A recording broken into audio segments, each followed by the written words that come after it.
Two and a Half Men is undoubtedly one of the greatest and most successful sitcoms of all time. Its humor never fades. You can watch it countless times and still laugh, even years later. Much of its success can be attributed to the iconic character Charlie Harper. Charlie builds a reputation for dating hundreds of women throughout the series. Some stayed for a night, some for a few weeks, but among all of these relationships, only a very small few almost changed his life. While most of his relationships were chaotic and short-term, a few women actually had long-term potential. Some women matched his personality perfectly, others challenged him in ways he wasn't used to, and a few might have helped him become a better version of himself. And today we are ranking the ones who had the strongest case. On the last place we got Mandy. Mandy is Candy's mother and a recently divorced ex-wife. She first appears when she comes to Charlie's house looking for her daughter, only to end up spending the entire day in bed with Charlie instead. From that moment on, it's clear, she and Charlie operate on exactly the same frequency. Mandy is confident, direct and completely unapologetic about her priorities. She doesn't chase illusions or pretend she's looking for something deeper than she actually is.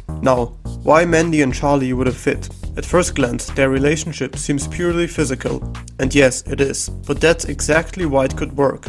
In her brief 2-episode arc, Mandy and Charlie share nothing but raw chemistry and mutual desire. No one's chasing, no one's pretending. Mandy asks for nothing and expects nothing, and that honesty becomes their unique bond. There is no romantic build-up or emotional drama between Charlie and her. So, they both prioritize pleasure, they both value freedom, and they both separate physical connection from emotional dependency. In a strange way, Mandy might have been one of the most honest relationships Charlie ever had, because neither of them was pretending it was something it wasn't.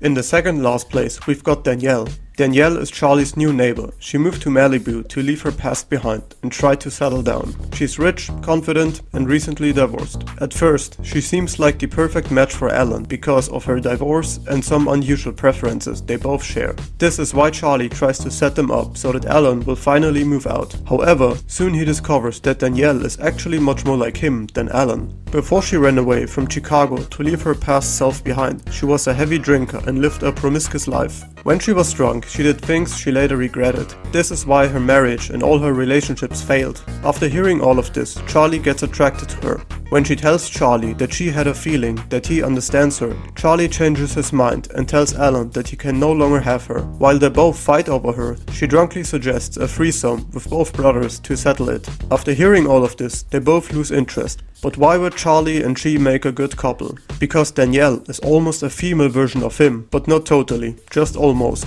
Which is why their chemistry feels so natural. And there are two major things that connect them. First, both are heavy drinkers and enjoy a promiscuous life. And second, they are avoiding responsibility, enjoy wealth and freedom, and are drawn to party culture. Charlie's lifestyle pulls her right back into the world she was trying to escape. He also told Alan, "I respect Danielle for who she is, and you respect Danielle for who she pretends to be." However, for a long-term relationship, it's questionable. On the third place, we've got Michelle. Michelle is Charlie's dermatologist, and after a brief procedure, the two went on a date. Charlie finds out she's 47. At first, this puts him off, but he eventually pushes past his doubts and gives the relationship a real chance. Michelle also approached the relationship with great optimism, but soon she witnesses the full picture of Charlie's life, like his unhealthy dynamic with Alan and his mother. Furthermore, she learns about Charlie's heavy drinking, gambling, and long history of womanizing. It was hard, but she was willing to accept the past and focus on who he could be in the present. But when Rose shows up, it becomes too much for her. When Charlie tries to win her back, she makes it clear he still has unresolved feelings and she refuses to compete with that.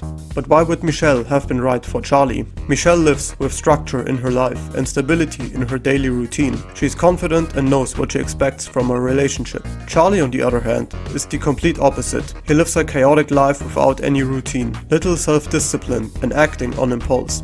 However, in the 2 episodes she appears in, clearly showed how much Charlie was trying to change for the better in a short period. You can say that Michelle was about to fix him, turning him from a hedonistic womanizer into a more responsible partner, with genuine intentions in a relationship. Not many women would have inspired him to do something like that, and that really speaks for itself. And you also saw that Charlie enjoyed spending every second with her. Therefore, she was obviously something special. So Michelle not only gave him the chance to leave his chaotic life behind, but perhaps even to save himself being rewarded with a happy relationship. And that might be exactly why she was one of the most underrated matches. On the second place, we've got Ginger.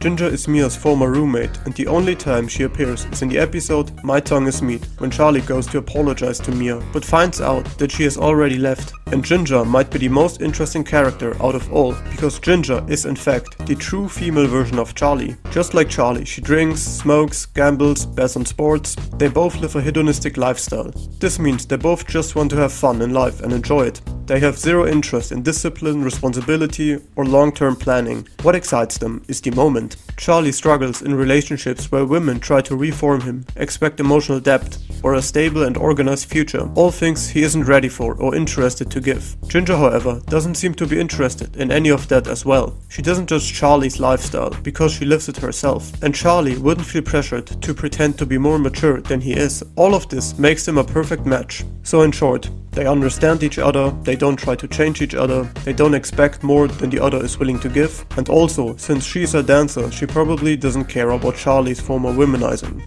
However, could this relationship work?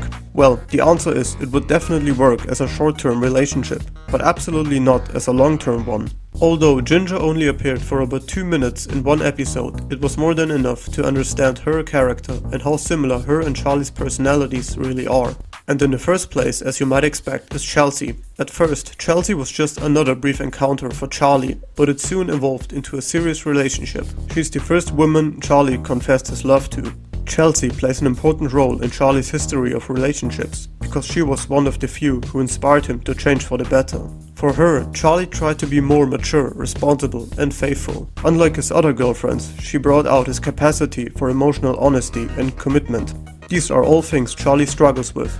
But for her, he was willing to change and tried it. He agreed that she could move into his beach house, and at some point he even proposed to her. These things represent a huge step for a person with commitment issues, and all things Charlie wouldn't have even considered before. But she didn't try to completely change him. She accepted his drinking, gambling, and history of womanizing, up to a point. Chelsea showed a great patience with Charlie, and even though he often annoyed her, she stayed with him. But why didn't this relationship work out? First, the things Chelsea wanted, like emotional honesty, trust and maturity, Charlie ultimately couldn't provide her over the long term, even though he tried. And secondly, Charlie's jealousy and insecurity, which became evident through a competitor. When Alan gets into trouble, they meet the lawyer Brad. He is confident, lively, loves his parents, has a charity for inner city kids, and many other great qualities. Qualities Charlie struggles with. Chelsea begins to feel attracted to Brad, and Charlie is ultimately unwilling to change. As a result, Charlie's jealousy over Brad leads him to drink excessively,